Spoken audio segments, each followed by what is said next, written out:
नमस्कार दोस्तों, मेरा नाम है विजय कुमार। आप देख रहे हैं कॉमिक्स पिटारा चैनल को। तो चलिए दोस्तों, राज कॉमिक्स में बांकेलाल की इस हास्य और मज़ेदार कॉमिक्स को शुरू करते हैं, जिसका नाम है बांकेलाल और चींटा घाटी। और ये बांकेलाल के लोक यात्रा सीरीज की कॉमिक्स है। इसके पहले कि मैंने सारी कॉमिक्स को अपने चैनल पर अपलोड कर दिया है। अगर जिन्होंने नहीं पढ़ा है तो प्लीज़ हमारे चैनल पर बांकेलाल की प्लेलिस्ट पे विजिट कर सकते हैं। तो चलिए इसकी शानदार स्टोरी को हम शुरू करते हैं। तो आप देख सकते हैं इसका कवर पृष्ठ, जो कि कुछ इस तरह का है। ओके। एक बार मनहूस नगर का राजा ठेंगा सिंह अपनी इकलौती रानी टुनटुन के साथ वन में शिकार पर निकला। अपनी रानी के साथ ही शिकार पर जाना पसंद था राजा ठेंगा सिंह को। आहा, ठंड पै गई। रानी टुनटुन, आपके साथ शिकार का आनंद तो आता ही है, साथ ही हमें अति भयानक वन्य प्राणियों का भी भय नहीं लगता। अपनी तारीफ सुन फूली ना समाई रानी टुनटुन। वो कैसे महाराज? तुम्हें साथ देखकर कोई भयानक वन्य प्राणी मेरे रथ की ओर बढ़ता ही नहीं। एकाएक चीख पड़ा राजा ठेंगा सिंह। नहीं नहीं, उफ। रानी राजा ठेंगा सिंह की नाक साफ करती चली गई। सुड़क। राहत की लंबी सांस भरी राजा ठेंगा सिंह ने। ठंड पै गई। उफ, ना जाने कब दूर होगा हमारा ये रोग जकुम। धैर्य से काम लीजिए महाराज, एक ना एक दिन मैं अवश्य आपको चींटों के अंडों का आमलेट बनाकर खिलाऊंगी। किंतु रानी टुनटुन, वो दिन कब आएगा? चींटों के अंडे कोई ला भी पाएगा या नहीं? तभी चौंक कर घोड़ों की लगाम खींच दी राजा ठेंगा सिंह ने। महाराज, वो देखिए। उफ, अरे! और रथ से नीचे उतर आए दोनों। ओह, इस कुकर के माथे में कील किस वहसी ने ठोकी होगी? महाराज, ये पीड़ा से तड़प रहा है। इसके माथे में ठोकी कील निकाल इसे पीड़ा मुक्त कर दीजिए। प्याऊं प्याऊं। राजा ठेंगा सिंह कुकुर के निकट बैठ गए। ये कील निकालकर हम अभी इसकी सारी ठंड दूर किए देते हैं प्रिय। च्यों प्याऊं। एक झटके से निकाल फेंकी राजा ठेंगा सिंह ने कुकुर के माथे में ठूकी कील। च्यों प्याऊं। इसी के साथ गूंज उठा एक भयानक अट्ठास और कुकर में होने लगे विचित्र परिवर्तन। कुकर परिवर्तित हो गया एक भयानक दैत्य में। कुर्र।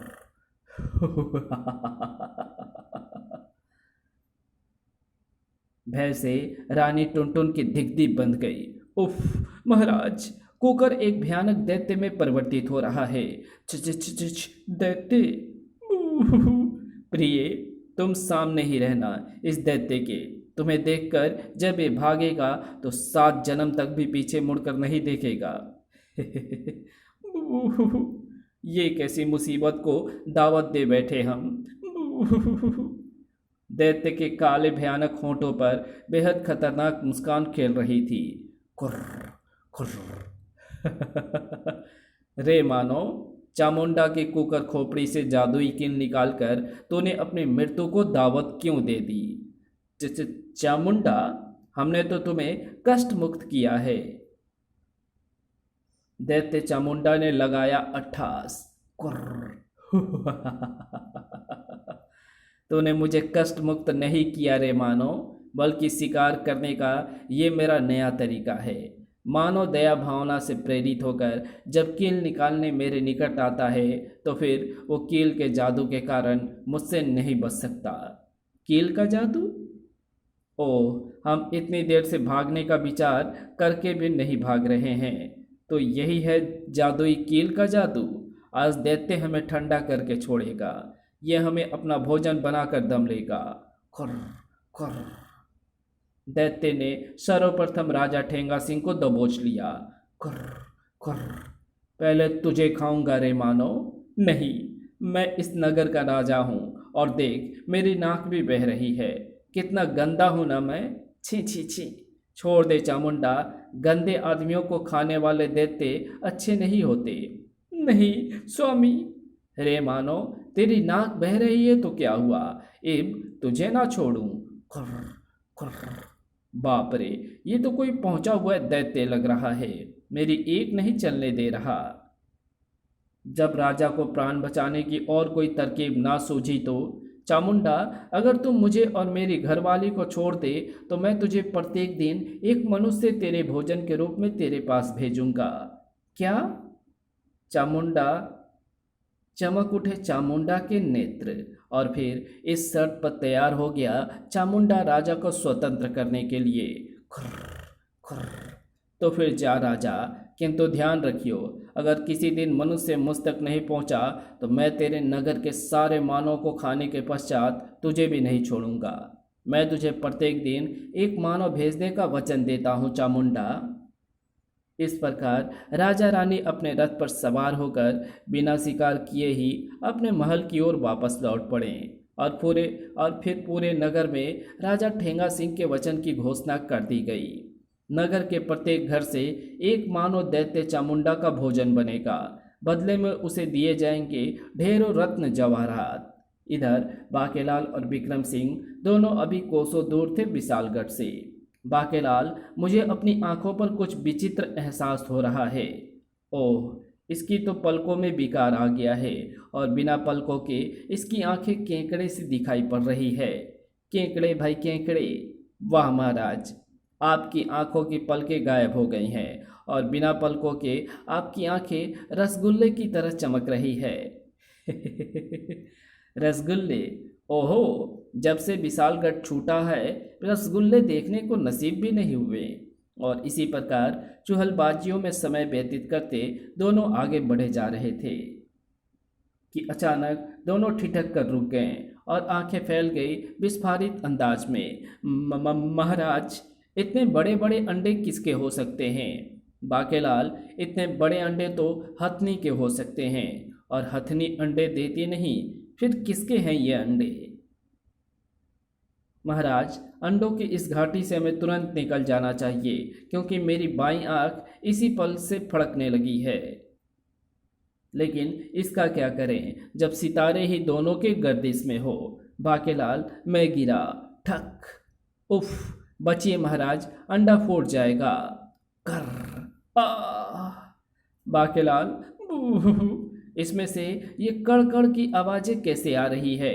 महाराज, जब सितारे गर्दिश में हो तो पहले ऐसी कड़कड़ सुनाई पड़ती है, और फिर अपनी हड्डियों की। भय के मारे धिक धिक बंध गई बांके की तो। महाराज, इससे हम विशालगढ़ का पता पूछ लेते हैं। बाकेलाल, तुम घबराना नहीं, विक्रम सिंह तुम्हारे साथ है।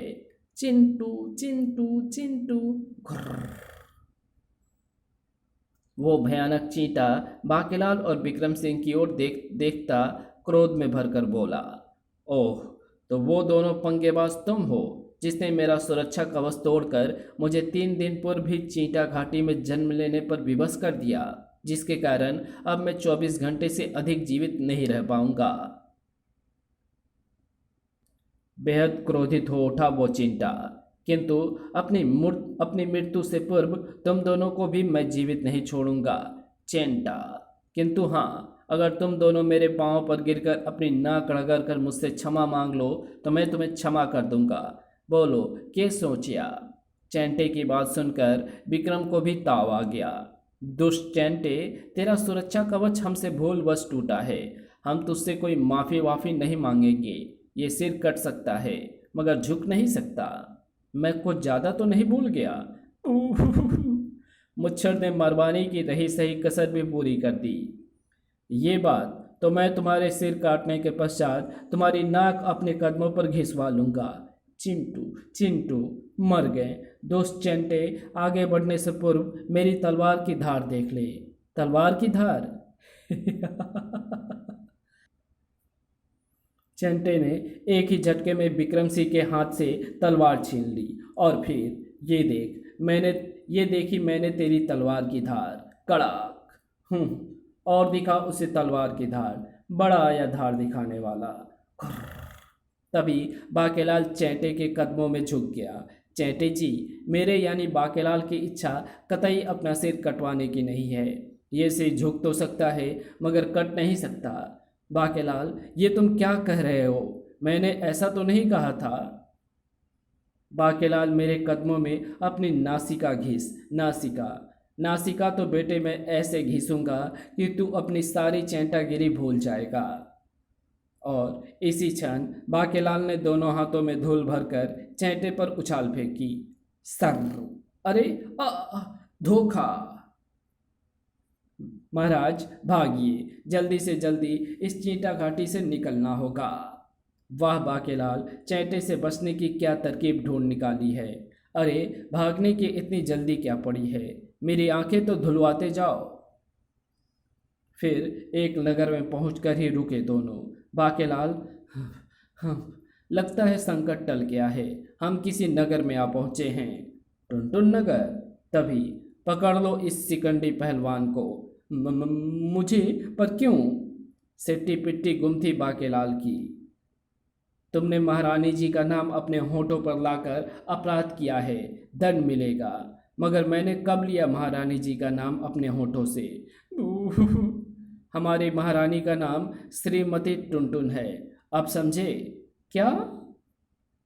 फिर विक्रम सिंह द्वारा भी क्षमा याचना करने पर भी सैनिकों ने बाकेलाल को 50 उठक बैठक लगाने का दंड दिया। ना जाने किन नक्षत्रों में मेरा जन्म हुआ था। 30, 35, बेचारा मेरा प्यारा बाकेलाल।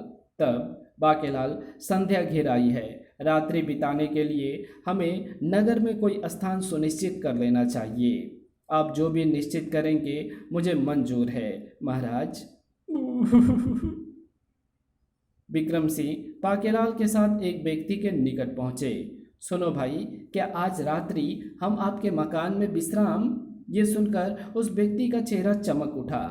क्या क्या तुम दोनों मेरे मेहमान बनकर आज रात्रि मेरे मकान में रहोगे? वाह, भाग्य उदय होने के लक्षण दिखने लगे हैं।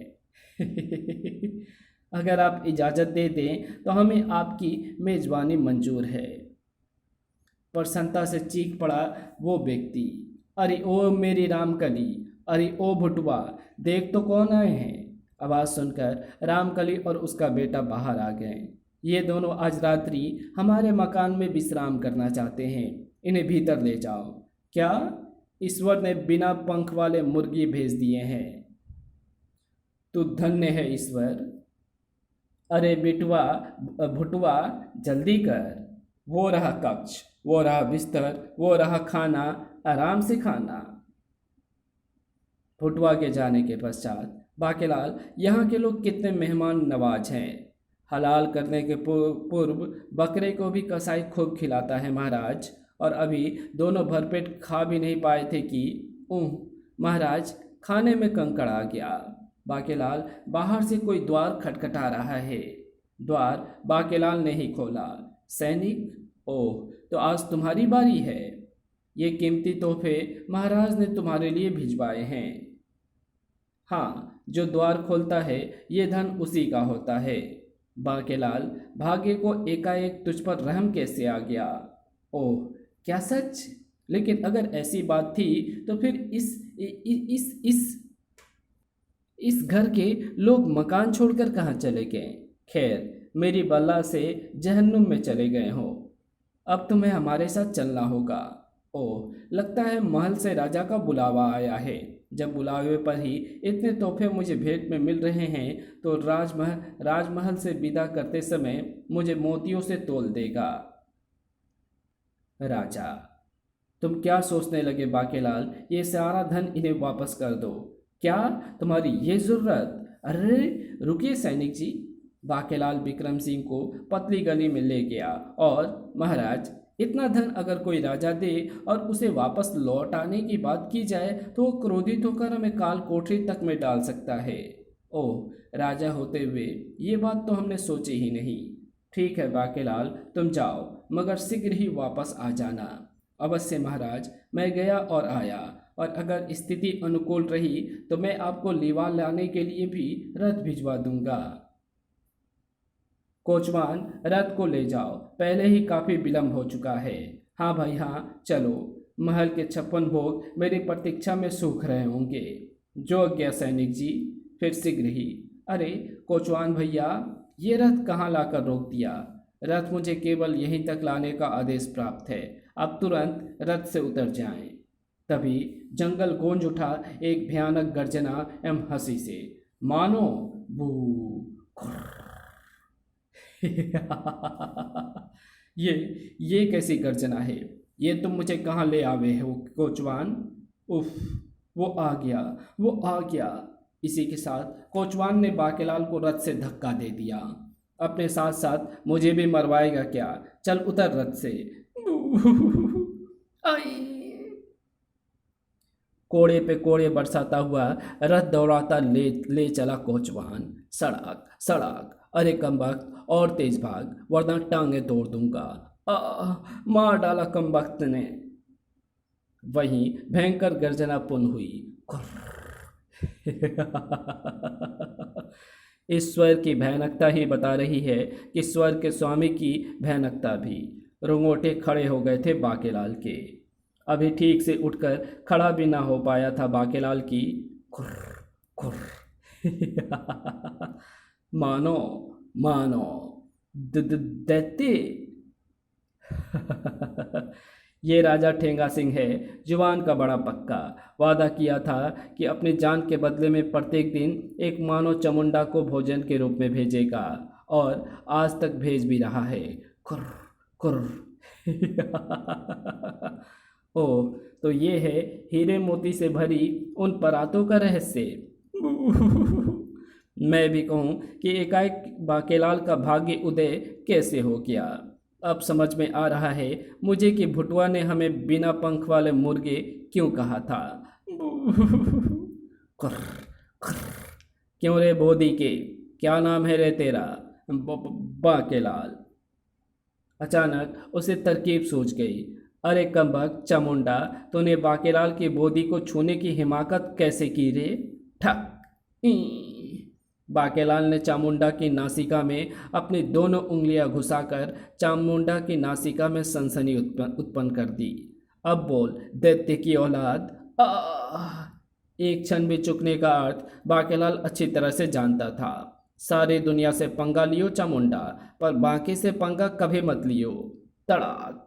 और अब बाकेलाल सिर पर पांव रखकर भागा। बेटा बाके, इसे तुझसे एकाएक आक्रमण की उम्मीद ना थी, इसलिए तेरे इतने वार इस पर चल गए। पर अब अगर तू इसके हाथ लग गया तो ये तुझे सीधा अपनी दाढ़ पर रगड़ देगा। खुर्र, खुर्र। चामुंडा तुझे किसी भी सूरत में मनहूस जंगल से नहीं जाने देगा, ना जीवित और ना तेरी लाश।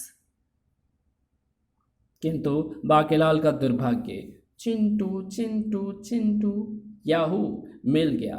उफ, चैंटा, ये कमबख्त अभी तक मरा नहीं। चैंटे ने दबोच लिया बाकेलाल को। बाकेलाल तेरी तलाश में ही मारा मारा फिर रहा था। बचाओ। इसी पल चैंटे की कमर में पड़ी एक ठोकर। ठक। आई। बाकेलाल ने तुरंत पकड़ ली वो सखा। बाकेलाल बेटे, अब ये दोनों मिलकर तेरा भूरता बना देंगे। किंतु यहाँ तो स्थिति ही उलट थी। कुर्र, कुर्र। बाकेलाल मेरा शिकार है दुष्ट चैंटे। बाकेलाल को पहले मैंने पकड़ा है, दुष्ट दैत्य। चिंटू चिंटू चिंटू। चल फिर हो जाए कुश्ती, जो जीता वही सिकंदर, यानी बाकेलाल उसी का शिकार होगा। हो जाए कबड्डी कबड्डी। ओह, इन दोनों में तो युद्ध आरंभ हो गया है। अचानक चैंटे ने भी अपना कद बढ़ाकर चामुंडा के बराबर कर लिया। चैंटे ने दैत्य को धोबी पाट दे मारा। आह! कुर्र, कुर्र। दुष्ट चैंटे, ये गलती है, तुझे इतनी जोर से नहीं पटकना चाहिए था मुझे। अबे चल, तुझे तो मैं इतना पीटूंगा कि तेरी बांसुरी बजनी शुरू हो जाएगी। ठक। आई। चैंटे, ये तो दूसरी गलती कर रहा है, मुझे भी पीटने का अवसर दे। धड़ाक। आह! ले पीट। आ गया ये मेरे लपेटे में, अब मैं एक ही बार में इसकी बांसुरी बजा दूंगा। किंतु जैसे ही चामुंडा ने घुसा मारने के लिए हाथ उठाया, चिंटू चिंटू, चैंटे की इस पकड़ से तो नहीं बच सकता चामुंडा। मेरे हाथ पर काटी काटी कर डाली तूने दुष्ट चैंटे। आह! चैंटे ने दैत्य चामुंडा का कवच उतारकर उसके पेट को भी चीर डाला। ई, आह। चैंटे, मुझे मारकर तूने अच्छा नहीं किया। अब शीघ्र ही अपने पति और अपनी चिंटा जाति के विनाश के लिए तैयार रहना। आह। इसी के साथ चामुंडा के प्राण पखेरु उड़ गए और बाकेलाल, अब तेरी बारी है। मुझे भी अपनी बारी की प्रतीक्षा है। फिर जैसे ही चैंटा बांके के निकट पहुंचा, ये ले बेटे चैंटे। बाकेलाल अब तक वृक्ष पर बैठकर झक नहीं मार रहा था।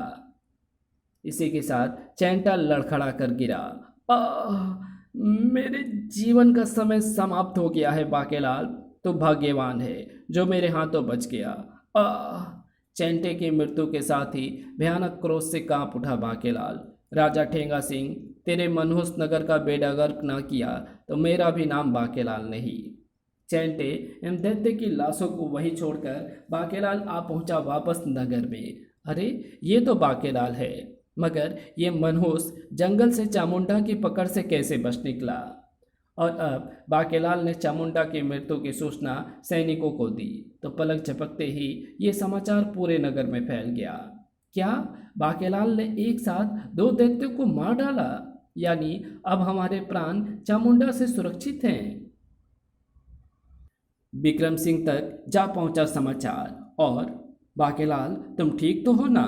मैं बिल्कुल ठीक हूँ महाराज। बाकेलाल, महाराज अतिशीघ्र तुमसे मिलना चाहते हैं। तभी त्रिशूल गूंज उठा, बाकेलाल जिंदाबाद। बाकेलाल, तुमने चामुंडा से संपूर्ण नगर की रक्षा की है। हम स्वयं तुम्हें अपने कंधों पर उठाकर राजमहल ले चलेंगे। ओ, मैं भी बहुत थक गया हूँ, जल्दी उठाओ। भीड़ बाकेलाल को राजमहल में ले चली। राजा ठेंगा सिंह, तुझे तेरे नगर सहित ऐसा मजा चखाऊंगा कि तू 7 जन्म तक मुझे ना भूल पाएगा। कोई भयानक एवं शानदार योजना बना रहा था बाकेलाल। नगर से दूर मनहूस वन में ही। क्या ताबड़तोड़ मेरा भाई चामुंडा मारा गया? किसने मारा उसे? मैं उस पूरी जाति की खालों से अपने नाम के कई जोड़ी जूती बनवाकर अपने लिए जूतों का हार बनवाऊंगा। ताबड़तोड़ ताबड़तोड़ अभी पता लग जाएगा। ये जादुई दर्पण चामुंडा की मृत्यु की पूरी कहानी सुनाएगा एवं दिखाएगा। कुछ ही देर बाद, ओह, राजा ठेंगा सिंह ने चामुंडा को दिया अपना वादा पूरा नहीं किया और ताबड़तोड़ बाकेलाल के हाथों चामुंडा को मरवा डाला। सेनापति शमशान घाट, दैत्य सेना को ताबड़तोड़ तैयारी का आदेश दो। हम ताबड़तोड़ मनहूस नगर की ओर कूच करेंगे। खुंदक खुंदक। उधर महल में बाकेलाल एवं विक्रम सिंह की पूरी आवभगत हुई। बाकेलाल, चामुंडा की मौत का समाचार सुनकर मेरे कलेजे में ठंड पै गई। और मेरे कलेजे में ठंडक तभी पड़ेगी जब मैं तुझे ठंडा कर दूंगा। और उस रात्रि बाकेलाल महल के पिछवाड़े से बाहर निकला। मनहूस नगर को मनहूस करने का समय अब आ गया है। बाकेलाल को कक्ष से गायब पा विक्रम सिंह उसी क्षण बाहर निकले। अरे, ये बाकेलाल अर्धरात्रि में कहाँ जा रहा है? महल से निकलकर बाकेलाल सीधा उन घोड़ा गाड़ियों की ओर बढ़ा। महल में रहकर इन 3 घोड़ा गाड़ियों की व्यवस्था करना मेरे लिए कठिन नहीं था। घोड़ा गाड़ी पर सवार होकर बाकेलाल तेजी के साथ एक ओर चल पड़ा। धकड़ धकड़। और बाकेलाल आ पहुंचा चीटा घाटी। राजा ठेंगा सिंह, कल प्रातः जब नगर सीमा पर ये अंडे फूटेंगे तो मेरा अगला पिछला सारा हिसाब तुझसे बराबर हो जाएगा। बाकेलाल अंडे उठा उठाकर घोड़ा गाड़ियों पर लादने लगा।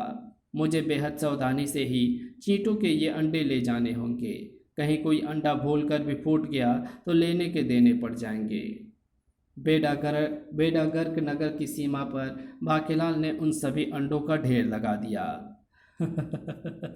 और अंडों का ढेर लगाने के बाद मैं भी यहाँ से होता हूँ दुड़की। सभी अंडे घोड़ा गाड़ी से उतारने के बाद अभी बाकेलाल वहाँ से भागने का सोच ही रहा था कि अरे बाकेलाल, तुम ये सब क्या कर रहे हो? मर गए। ये मुच्छड़ कहाँ से आ मरा? विक्रम सिंह की कर्कश आवाज़ सुनकर घोड़ा बिदक गया और उफ। उत्तेजित हुए घोड़े तीव्र गति से भाग पड़े। मेरा प्यारा बाकेलाल। विक्रम सिंह भी उठकर एक अन्य घोड़ा गाड़ी पर सवार हुए और बचाओ, घबराना नहीं बाकेलाल, हम आ रहे हैं। दोनों घोड़ा गाड़ी सीधे महल में प्रवेश करती चली गई। बचाओ, कोई रोको इस घोड़ा गाड़ी को। अरे ये तो बाकेलाल जी हैं। बाकेलाल की घोड़ा गाड़ी के पीछे पीछे विक्रम सिंह ने भी महल में प्रवेश किया। महल पहुंचकर घोड़ा गाड़ियां स्वतः ही रुक गई। बाकेलाल जी बेहोश हो गए हैं। बाकेलाल जी को राजवैद्य जी के पास ले चलो। क्या हुआ मेरे प्यारे बाकेलाल को?